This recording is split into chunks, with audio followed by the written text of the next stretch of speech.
Hello my dear students, आज मैं आप लोगों के लिए गणित में प्रश्नावली 1.3 से सिद्ध करने वाला सब्जेक्टिव प्रश्न लेकर आया हूं, जो कि बोर्ड एग्जाम की दृष्टिकोण से वेरी वेरी इंपॉर्टेंट है और फिक्स है। बोर्ड एग्जाम में प्रश्नावली 1.3 से सिद्ध करने वाला प्रश्न आएगा ही आएगा। तो चलिए बिना टाइम लॉस किए आज का क्लास स्टार्ट करते हैं। तो चलिए बच्चों, आज का प्रश्न देखते हैं। सिद्ध करें रूट 5 एक अपरिमेय संख्या है। तो क्या सिद्ध करेंगे बच्चों? रूट 5 एक अपरिमेय संख्या है। क्लियर है?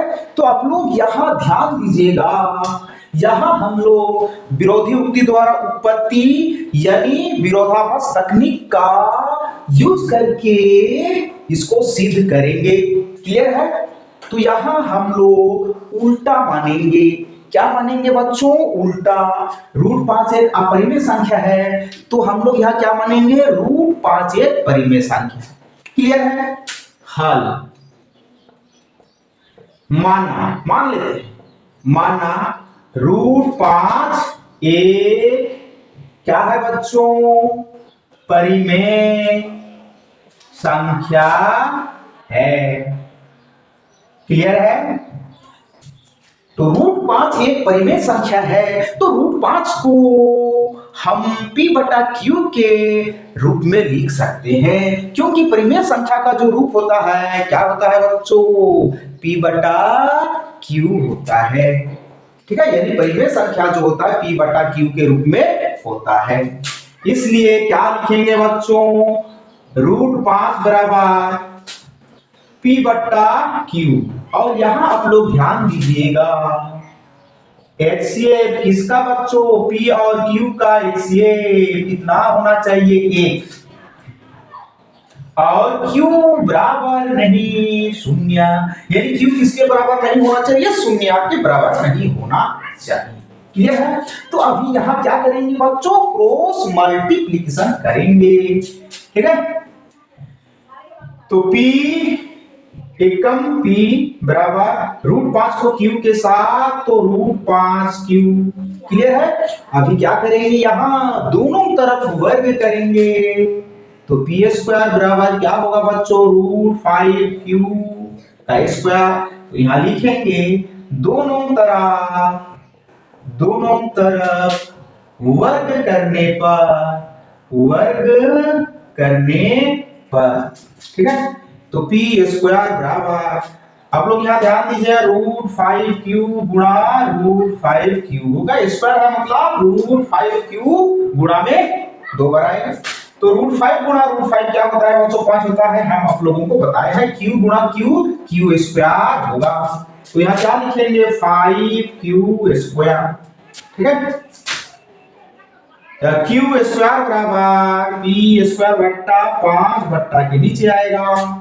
तो यहां हम लोग, ठीक है, एक प्रमेय का यूज करेंगे जो कि आप लोगों का बुक में दिया है। ठीक है, यदि p एक अभाज्य संख्या है तो p a स्क्वायर को विभाजित करेगी और p जो है a को भी विभाजित करेगी। क्लियर है? ठीक है, p स्क्वायर बटा 5, इसका मतलब क्या होगा बच्चों? यहाँ तो ध्यान दीजिएगा, p स्क्वायर जो है किससे? 5 से विभाज्य है। तो यहाँ लिखेंगे चूंकि p स्क्वायर 5 से क्या है बच्चों? विभाज्य है, इसलिए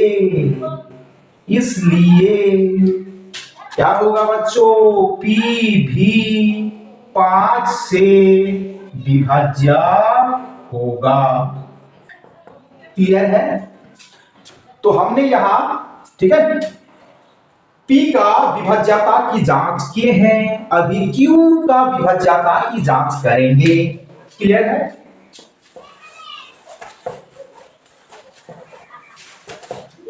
तो यहां लिखेंगे पुनः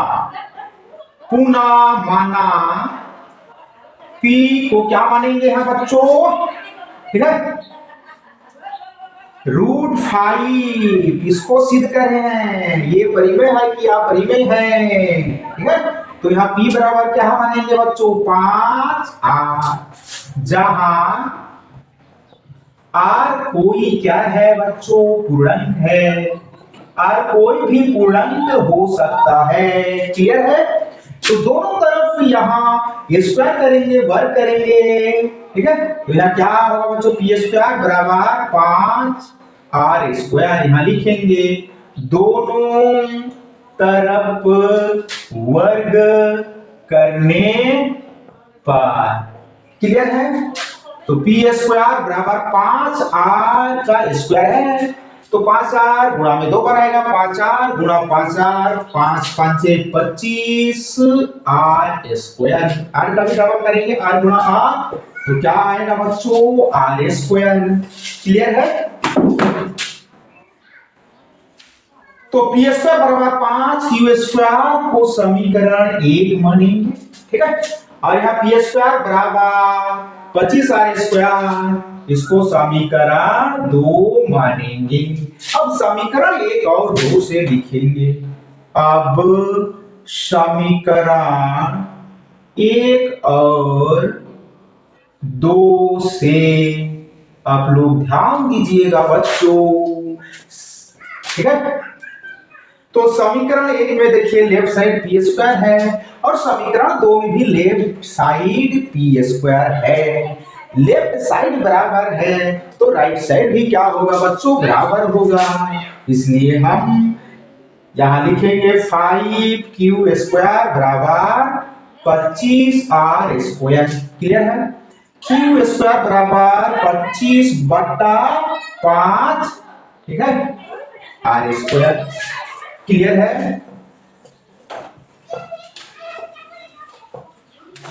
5 से कटेगा, 5 5 25, क्यू स्क्वायर बराबर 5 आर स्क्वायर। ठीक है, और आर स्क्वायर बराबर क्या होगा बच्चों, क्यू स्क्वायर बट्टा 5 नीचे आएगा। तो यहां भी प्रमेय का यूज करेंगे, चूंकि क्यू स्क्वायर 5 से क्या है बच्चों, विभाज्य है। इसलिए क्यू भी 5 से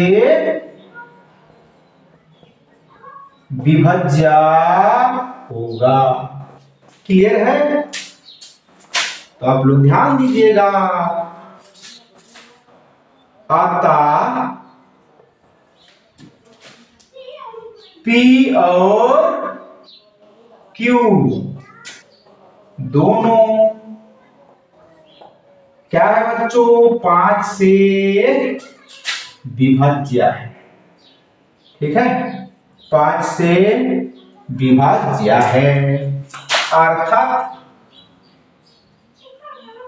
दोनों में उभयनिष्ठ गुणनखंड, अर्थात दोनों में उभयनिष्ठ गुणनखंड 5 है।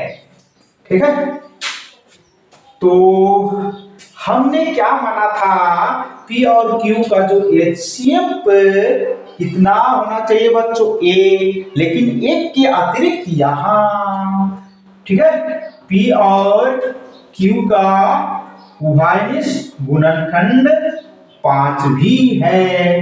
ठीक है, तो हमने जो माना था गलत माना था। ठीक है, तो यहां क्या लिखेंगे, आता यह मेरी मान्यता का विरोधाभास है। क्या है बच्चों, विरोधाभास है। ठीक है, इसलिए √5 एक क्या है बच्चों, अपरिमेय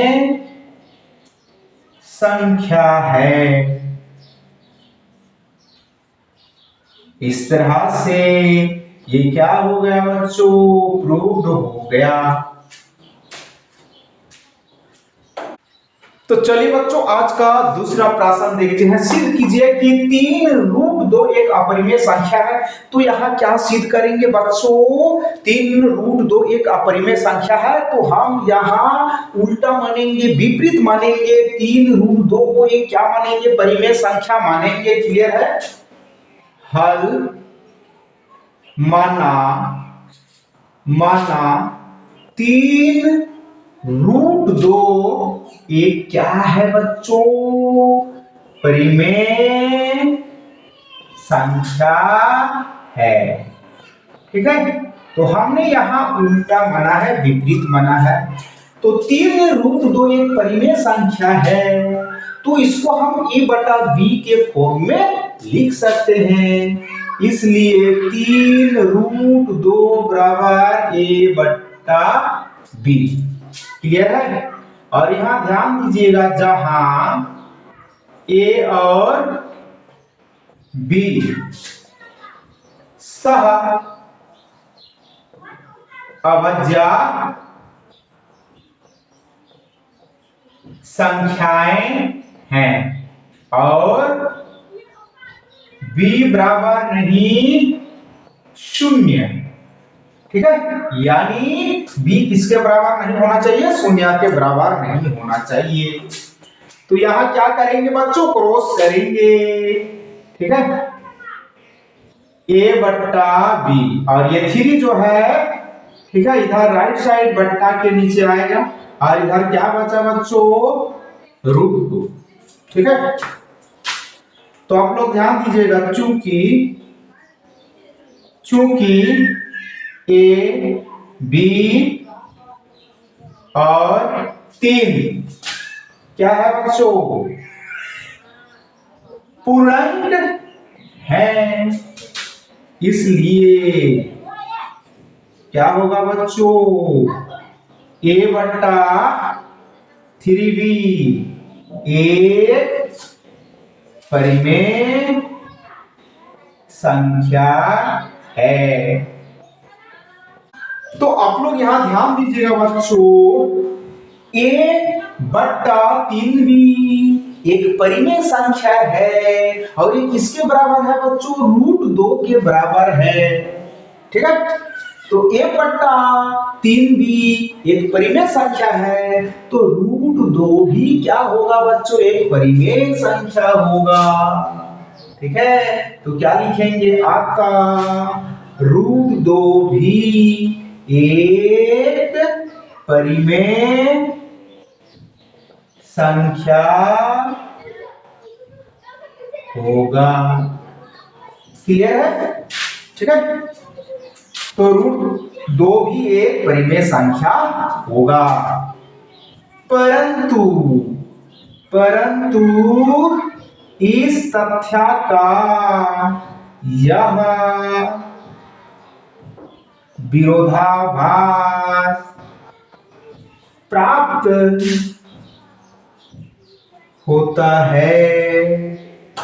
ठीक है, कि √2a क्या है बच्चों? अपरिमेय संख्या है। हम लोग जानते हैं √2 जो है क्या है बच्चों? एक अपरिमेय संख्या है। इसलिए 3√2 भी एक क्या होगा? अपरिमेय संख्या होगा। ठीक है, तो ये क्या हो गया बच्चों? प्रूफ। ठीक है, इसी तरह इस टाइप के जो प्रश्न को सिद्ध किया जाता है। ठीक है, तो इस प्रश्न के साथ ही आज का क्लास यहीं पे एंड होता है। जय हिंद, जय भारत।